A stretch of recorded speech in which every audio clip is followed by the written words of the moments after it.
Hi everyone, it's Lauren Henschel from JV Film Period 5. I'm going to be analyzing a short clip from The Bicycle Thief directed by Vittorio De Sica. And I have a sore throat and I'm pretty sure I have pink eye, so I sound weird and I look weird, but I still hope you enjoy this video. The cinematography of the scene is extremely important when contrasting the high class from the lower class during this time period. The scene begins with Bruno and Antonio sitting at the table. Bruno glances at the other table, looking at the wealthier family. It brings attention back to their table, and Bruno seems in lower spirits after seeing them, just because he has a lot less and they have a lot more, while Antonio is simply sitting there enjoying the music and enjoying life. There's a medium shot of Bruno that lasts quite a long time, and while the activity at the table proceeds, wine is poured, silverware is brought, Bruno is simply just bummed out. This lengthy shot of Bruno helps add emotion, allows the audience time to go ahead and read the emotions on his face and see how he's feeling. Then there's a truck in, the lead musician behind them, and he's happy, he's singing, he's not part of the situation, but he does add to this liveliness, and him and Antonio are like a little team, a little power team, bringing the positivity back into the scene. Bruno sees this, and Bruno turns on his happy face, and he starts to get into it, and he's having a good time.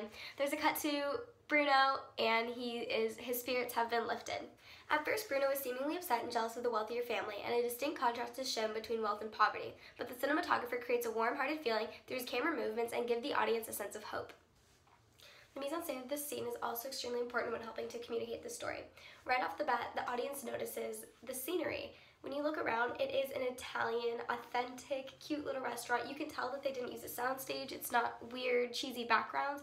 The costume is definitely a key feature in helping to create that contrast between the upper and the lower class. When you look at the costumes that Bruno and Antonio are wearing, it's very simple. It's not really done up. It's just obviously work clothes. They're not really trying to impress anyone, but when being compared to the other family, it's insane. They're all dressed up, they've got fancy clothes, and they look like they're going to be in a parade. Editing plays an extremely important role in this scene. First, there's a shot of Bruno, and he sees all this yummy food and the rich family at the other table, and then it cuts back to his table with his dad, and they don't look like that. They don't have all that stuff, and Bruno's pretty bummed out about it. There's a 14-second long shot. That's a super long shot, I feel like, from 23 to 37 in the clip below, and basically Bruno is just sitting there, and he looks upset. Like, he looks like something's bothering him. All this stuff's going on around him. Wine is being poured, silverware is being brought out, there's music playing, his father is singing, and he's kind of bummed.